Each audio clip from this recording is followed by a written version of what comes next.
All right, so let's do some problems. This has two charges, Q1 and Q2, are placed symmetrically along the x-axis at plus and minus 3 centimeters. Consider a charge Q3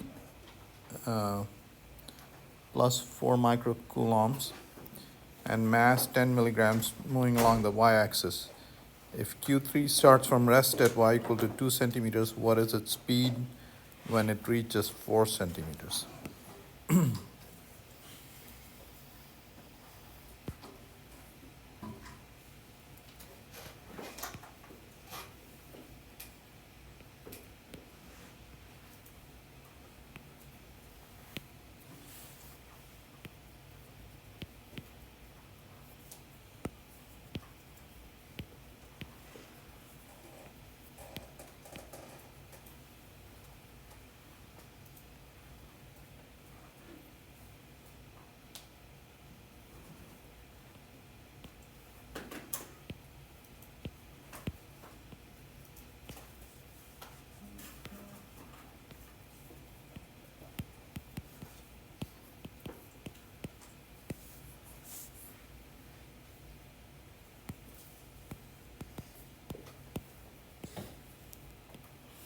All right, so these are all positive charges.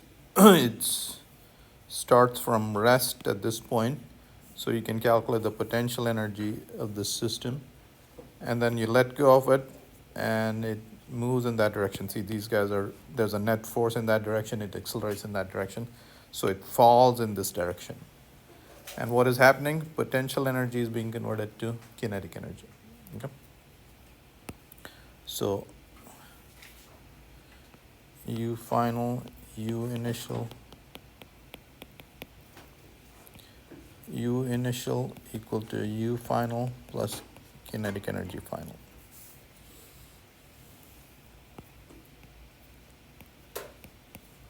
Initial potential energy, okay, so we have to calculate these distances.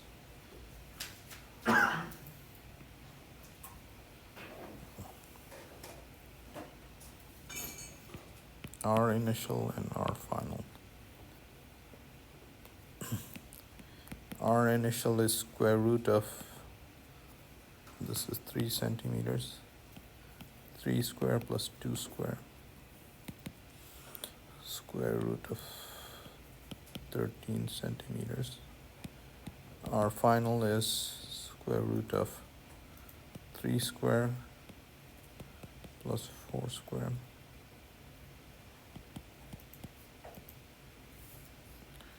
R final is 5 centimeters.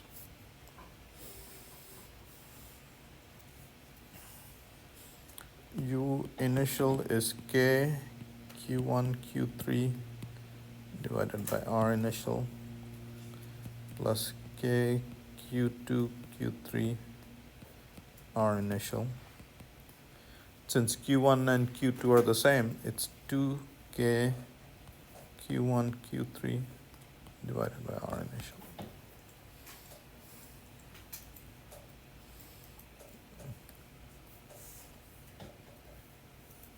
Similarly, U final is 2K Q1 Q3 divided by R final.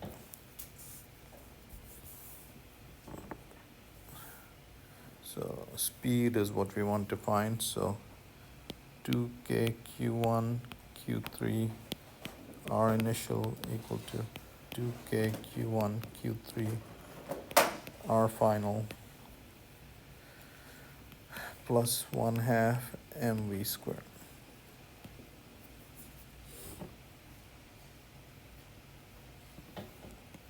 R final is bigger, so this number is smaller. What we'll do is 2K Q1 Q3 1 over R initial minus 1 over R final equal to 1/2 mv squared.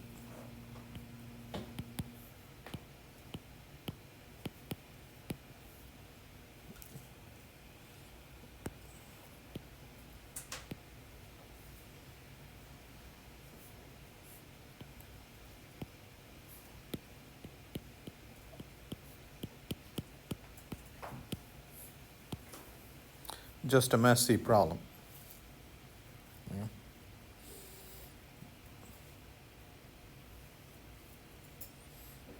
Yeah. All right, let's put in all those values. 4 into 9 times 10 to the 9. Q1 and Q3 are 2 and 4 microcoulombs. So that's 2 times 4 into 10 to the minus 12 coulomb square. Mass is 10 milligrams. Milli is 10 minus 3 and gram is 10 minus 3 kg. So 10 minus 10 into 10 minus 6 kgs. And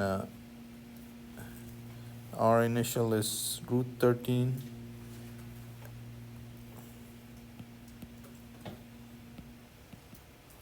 Centimeters. Centimeters is 10 minus 2 meters, and so that'll come up to the top into 10 to the 2. Okay. And this whole thing to the power half. And this will work out in meters per second. Okay. So let's take care of powers of 10.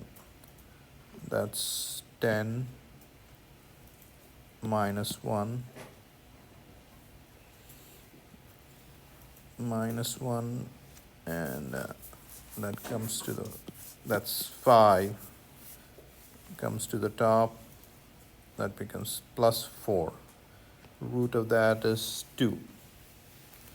So velocity is 10 to the 2 meters per second. And what's left inside is 4 into 9 into that.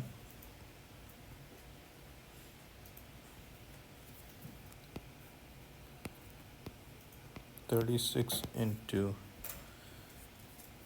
2.4 into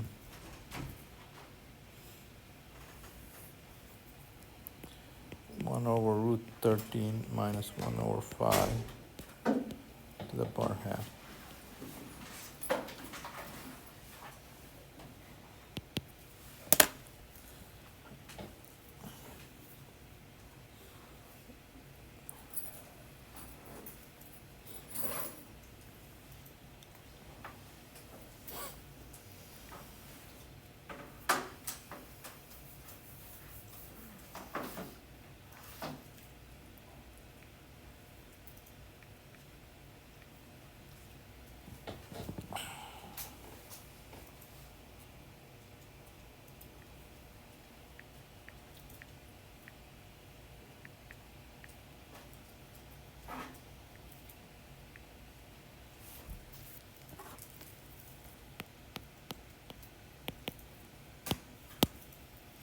Okay, so it'll be going at 260 meters per second.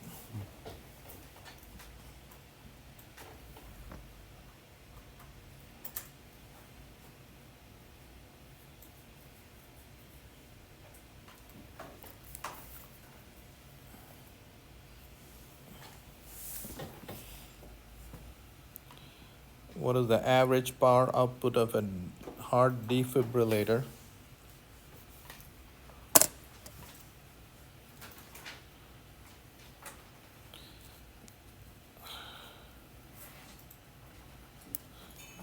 When a heart is fibrillating, what it is doing is it's chaotically beating rather than a nice sequence, and then you're not pumping blood, or you know,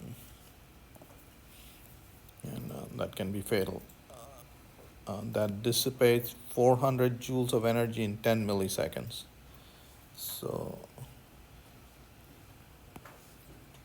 the power output is energy divided by time, which is 400 joules divided by 10 milliseconds. So 40,000 watts. So considering the high power output, why doesn't the defibrillator produce serious burns? So in 10 milliseconds, it's the total energy dissipated is only, so the defibrillator is, if your heart is stopped or it's beating chaotically, the defibrillator, they attach the defibrillator and discharge 400 joules in 10 milliseconds. The total energy dissipated is just power times time. It's 40,000. Well, the total energy is just 400 joules. And 400 joules is, so let's say that energy is discharged through about 100 grams of your body. Okay. So Q is MC delta T. So 100 grams of your body, it's about a fistful of your body. Your body is essentially water, so the change in temperature is QMC. So 400 joules divided by 0.1 kg, and C is 4,186 joules per kg per degree Celsius.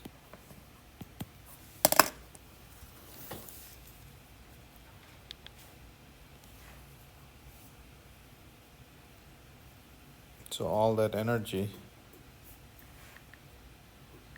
only raises your temperature by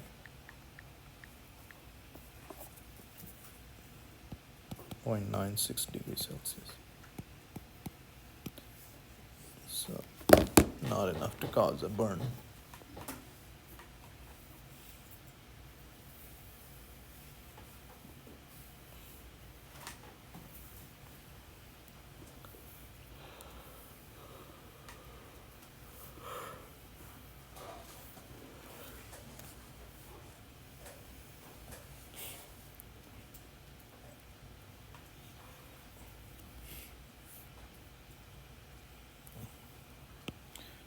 So your heart has 4 chambers. From the lungs you get pure oxygenated blood, then this compresses, it goes here, this compresses, and the blood goes to the body, then comes back here, then this compresses, goes here, and this compresses and goes to the lungs. So your heart has got to pump in sequence, and if it chaotically compresses, then it messes up things. And so you restore the sequence by giving your body a shock. It's resetting the heartbeat.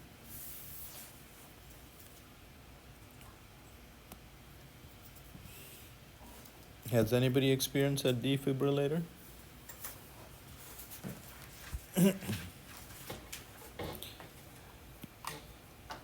An evacuated tube uses an accelerating voltage of 40,000 volts to accelerate electrons to hit a copper plate and produce X-rays.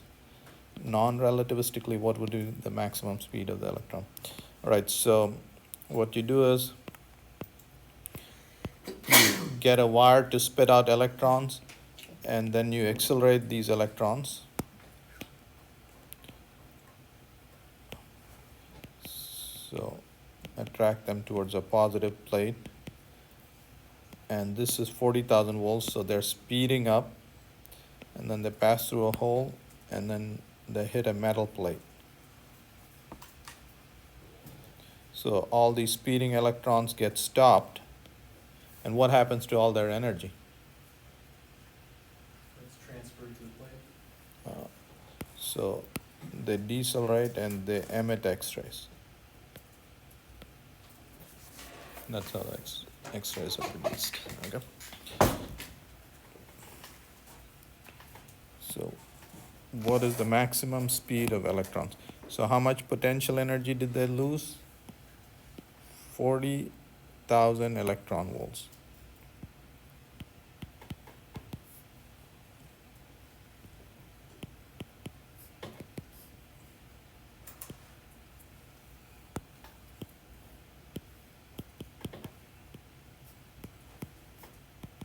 And that gets converted to kinetic energy. Well, I mean, that's the speed at which they hit the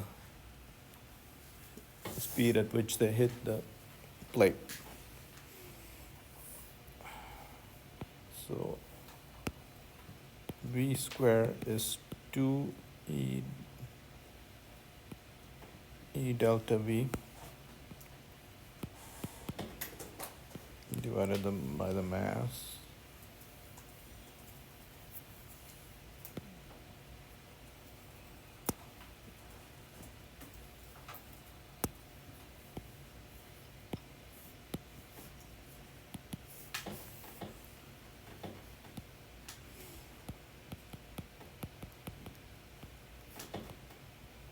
Electron volt, and electron volt to joule conversion is 1.6 into 10 minus 19 joule is 1 electron volt.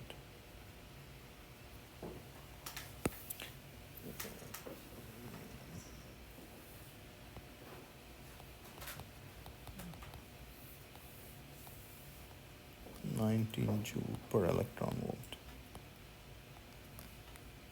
And the mass of the electron is 9.11 into 10 to the minus 31 kgs.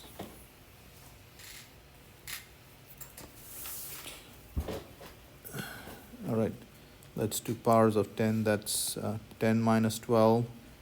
That comes to the top, becomes 12 plus 4, 16. Square root of that is 8. So V is 10 to the power 8 meters per second. Square root of the rest is 8 times 1.6 divided by that.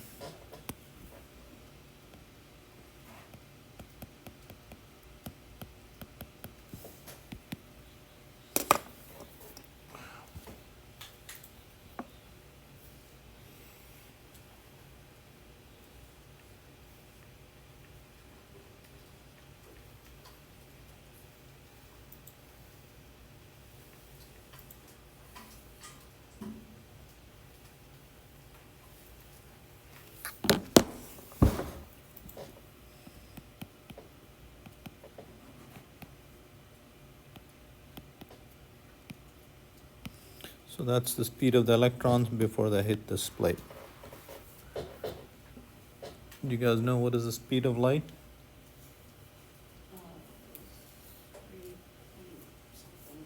3 times 10 to the 8 meters per second. Okay, so this is 40% the speed of light. So you actually can't use this formula. You have to have a correction to this formula, but that correct formula is it's a pain in the neck to use. The correct formula is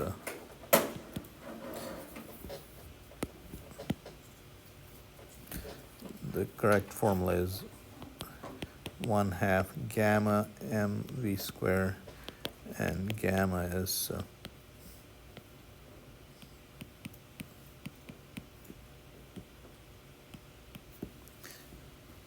that's messy. So this is a number greater than 1, but we're just treating that as 1.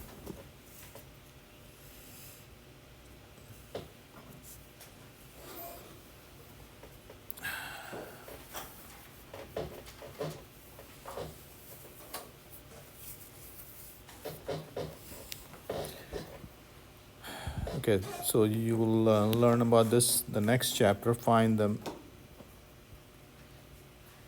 maximum potential difference between two parallel conducting plates. So this is a parallel plate capacitor separated by 1/2 centimeter, about that far. given the maximum sustainable electric field strength in air is that. So the maximum electric field you can have here is 3 times 10 to the 6 volts per meter. What happens if the electric field is greater than that? Huh? You have sparks, so lightning, and this would discharge. Okay. So what you're doing is storing energy, and if it sparks, then all that energy can go discharges. So the potential difference, and now I'm just going to write the voltage, is E times D. Okay. So E max is that. So V max is E max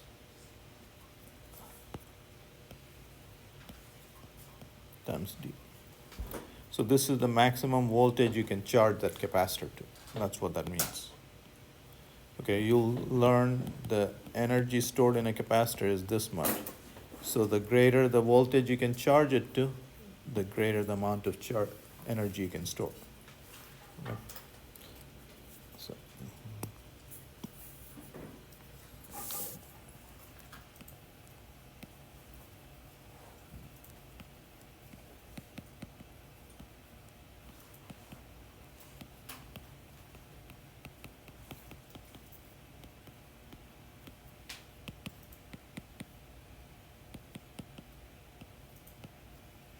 so 15,000 volts is the maximum voltage you can charge that capacitor to.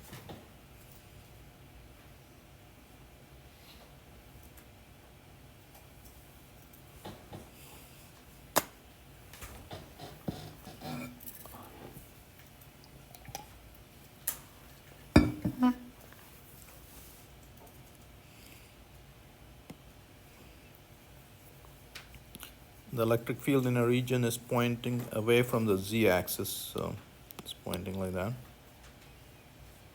And magnitude depends on the distance s, radial distance s, from the axis. The magnitude of the electric field is given by that. Okay, so it's you can produce an electric field like this from a infinitely long charge conductor, okay, on that z-axis, where alpha is a constant. Find the potential difference between point P1 and P2, explicitly stating the path over which you're conducting the integration. Okay. So what we'll do is delta V equal to V2 minus V1.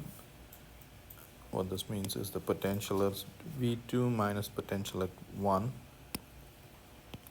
equal to minus 1 to 2 E dot ds. Okay. And for this problem, what we want to do is you want to use cylindrical polar coordinates. Yeah.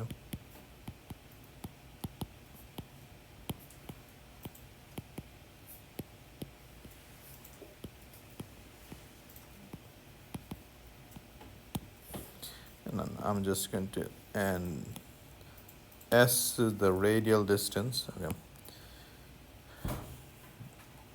Normally, if you go look up a textbook, it'll be rho, theta, and z.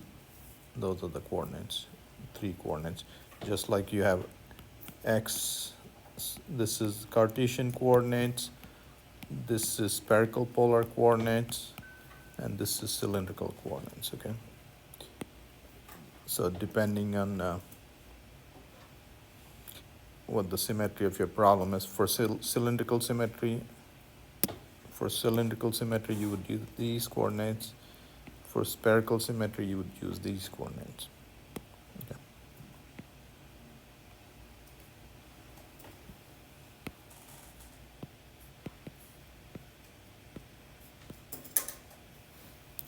Okay, here it's ds, so it's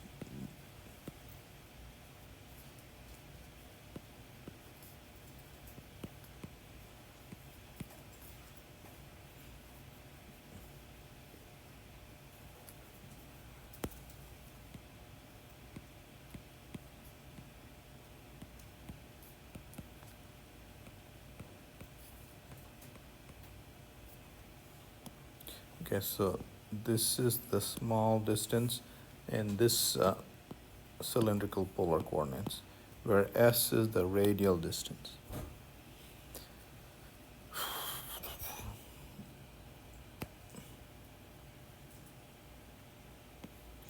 The magnitude depends only upon the distance, is given by that, and so the electric field is alpha S over S hat. If alpha is positive, the electric field is pointing radially outwards. If alpha is negative, it's pointing radially inwards.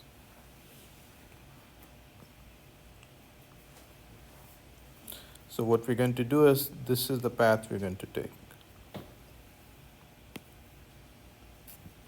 And you'll see in a second why we're going to take that path.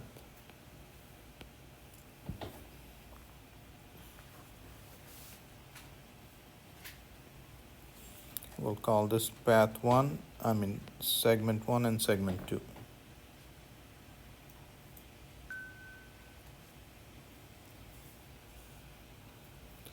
So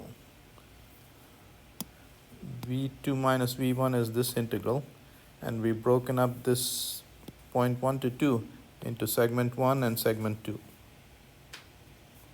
Okay, along segment 1, there is E, ds is like that, so this term is 0. Okay. So V2 minus V1 is segment 1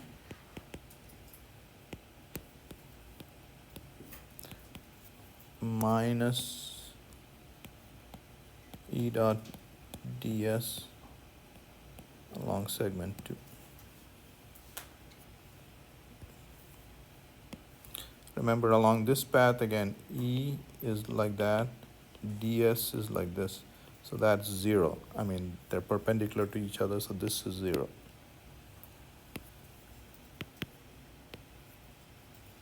And along segment 2,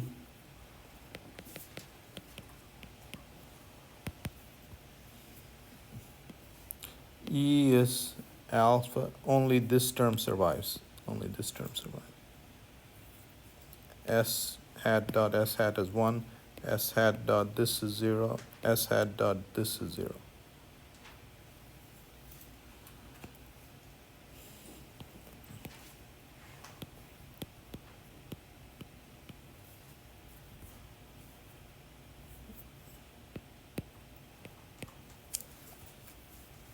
S1 is that, S2 is that, and which is A to B.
In nuclear fission, a nucleus splits roughly in half. What is the potential? 2 times 10 to the minus 14 meters from a fragment that has 46 protons in it. What is the, so the nucleus is roughly at 10 to the minus 15 meters big, so these two fragments are about that far apart. 10 times the distance, their size.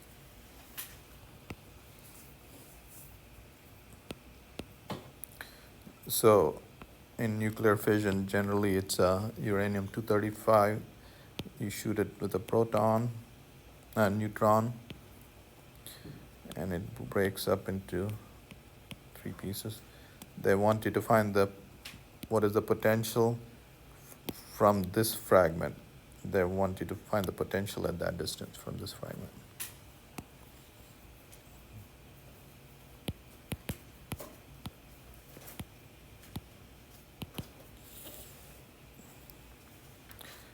It has 46 protons, so Q is 46 times E. K and E divided by R.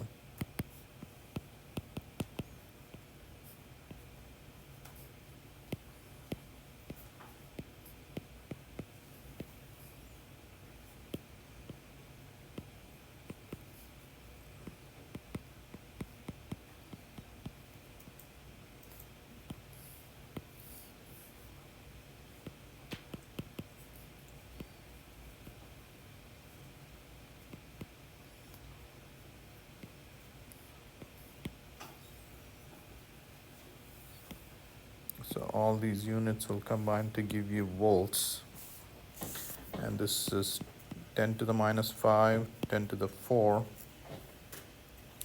So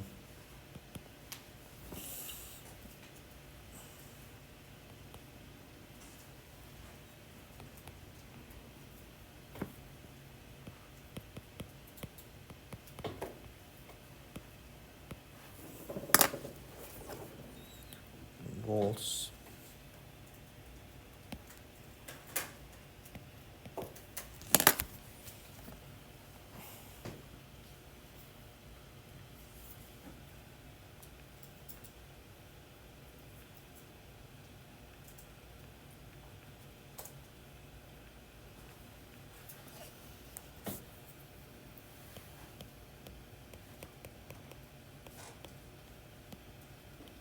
Okay, 3.3 million volts.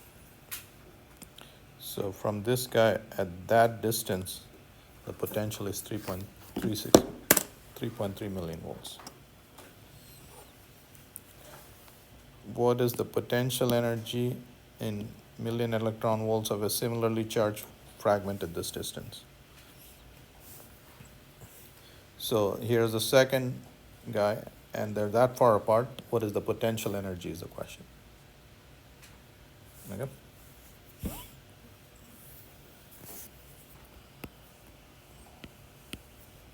The potential energy is Q times V. Okay. This other fragment is also that much, has that much charge, times V.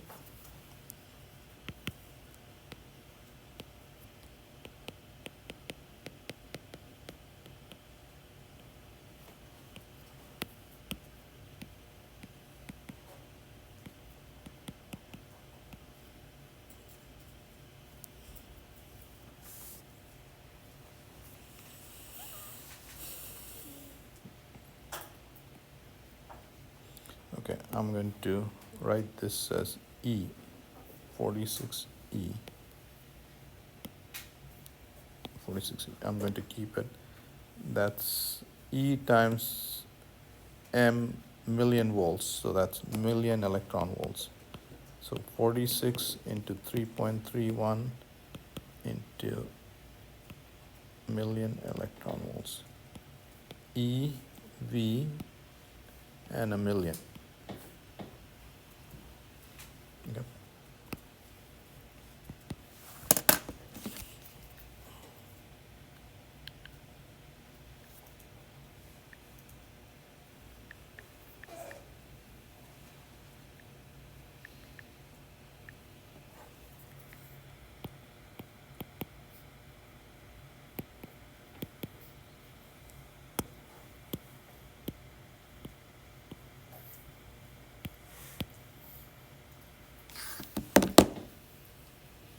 So here's what happened.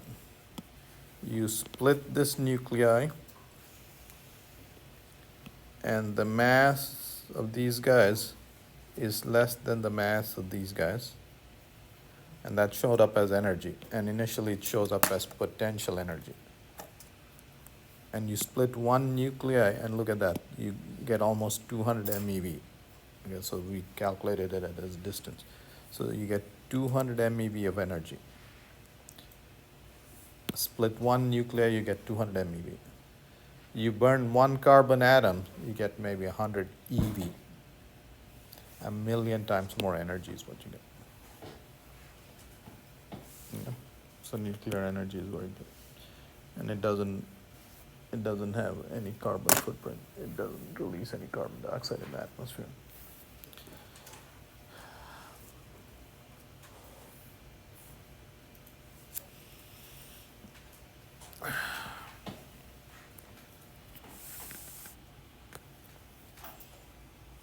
So here, in a particular region, the electric potential is given by that. What is the electric field in this region? How are the electric field and potential energy related?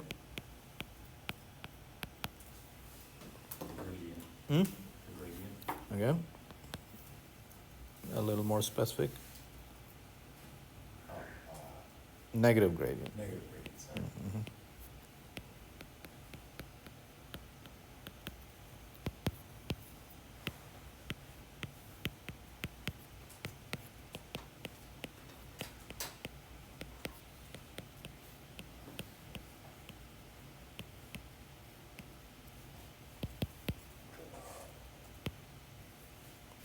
So del V by del X is minus y squared. Okay, so minus y squared Z plus 4y I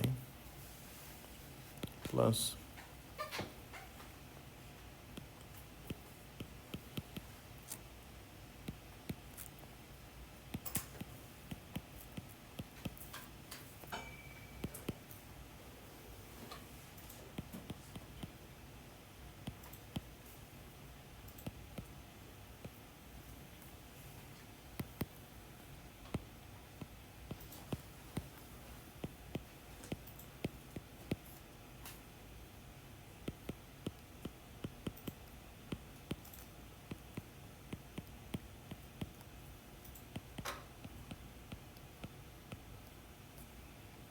okay, so there is the electric field.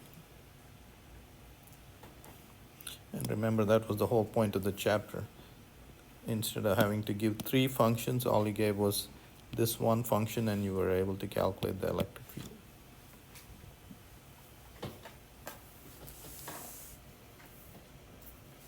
Okay.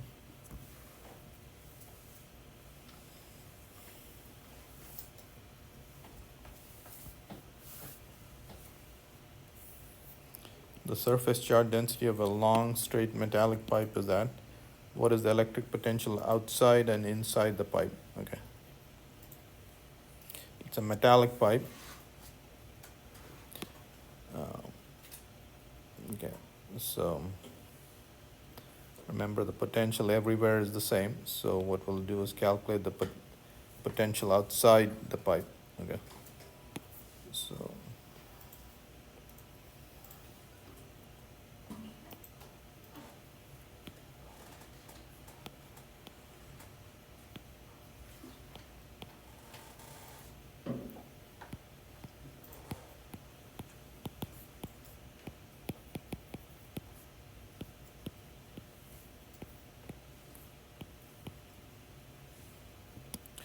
what kind of, so the electric field is, the electric field at this point is 2 sigma, the surface charge, well, we have to calculate the linear charge density, 2k lambda divided by R. Okay, so again, for this problem, it has cylindrical symmetry, so you want to use cylindrical polar coordinates. Okay. I'm going to use, they use R, rho, I'm going to use R, phi, Z. Okay. ds is dr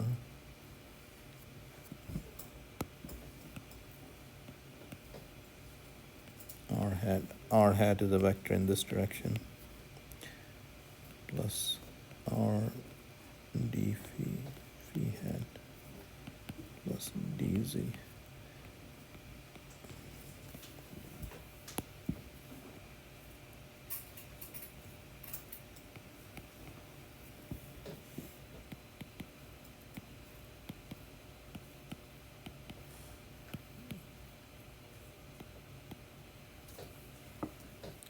The electric field is pointing away.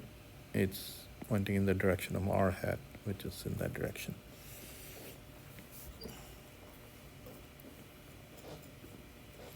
E dot ds, only this survives. R hat, r dot phi hat is 0, r hat dot z hat is 0.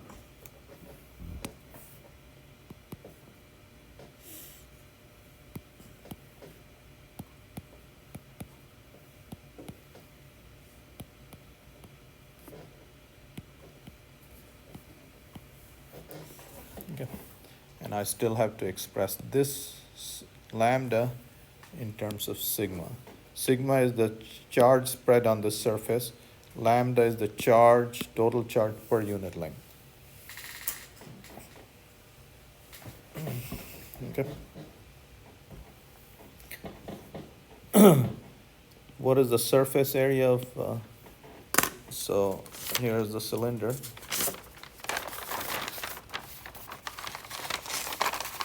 A is the radius of the cylinder, and you want the charge per unit length, so it's this surface area. Okay? 2 pi A times 1.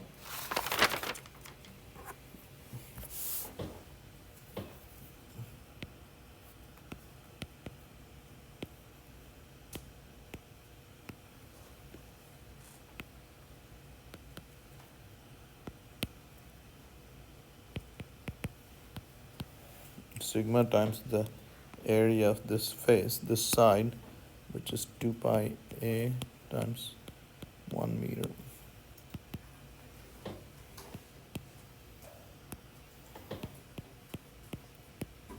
Okay.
So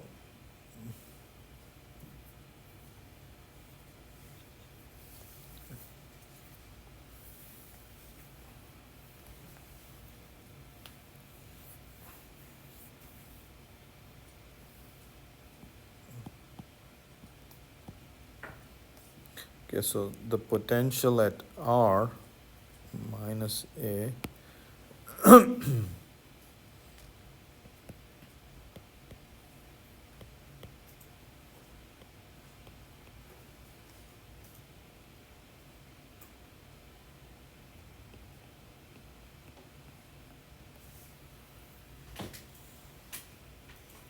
so the potential at R is just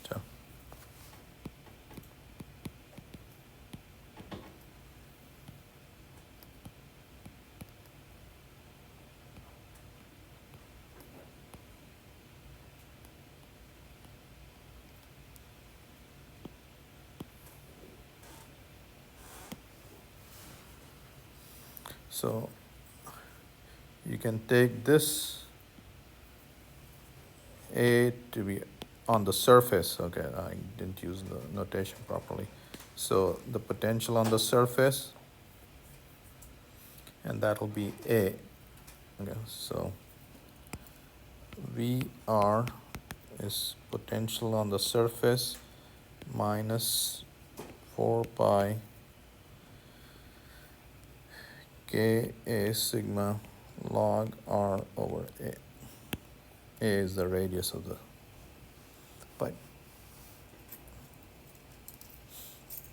And that's the potential. Okay.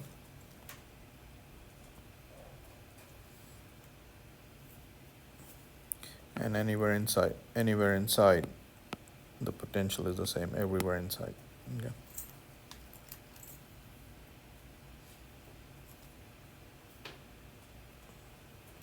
So the electric potential outside and inside the pipe, it's everywhere inside the pipe, it's VA on the surface, and inside is that. When R is equal to A, this becomes 1, log of 1 is 0, this term is 0, the potential on the surface is that. Okay.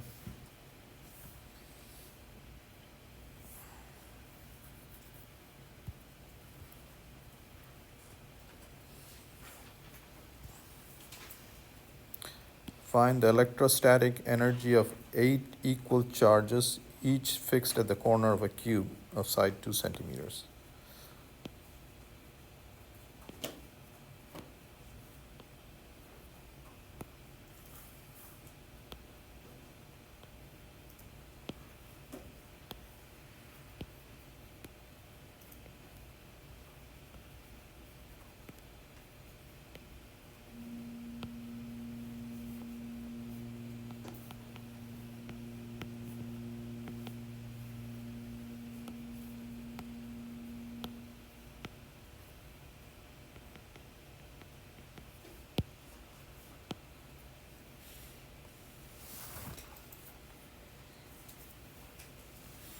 All right, so the potential energy is for all the independent pairs. And this is, let's call this A. How many independent pairs do you have? 1, 2, 3, 4. 4 per phase, and there's 6 phases. Okay. So, oh, but this is shared with this phase.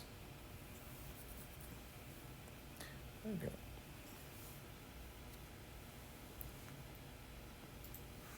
We gotta be careful.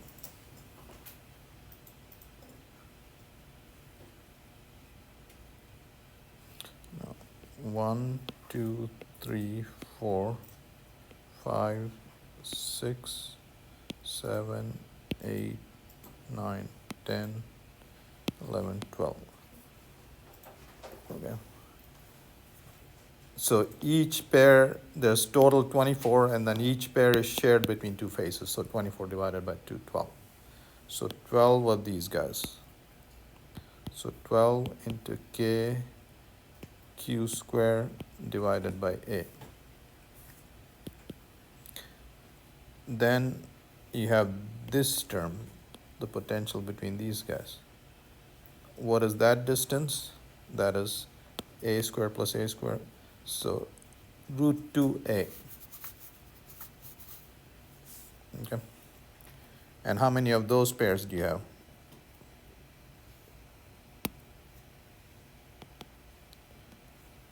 One, two per phase, and there are 6 phases. So plus 12 KQ square over root 2A. Plus, what else do you have? These diagonals. 1, 2, 1, 2, 3, 4 of those diagonals.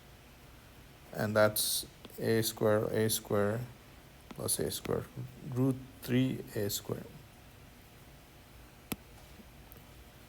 And 4 of those diagonals.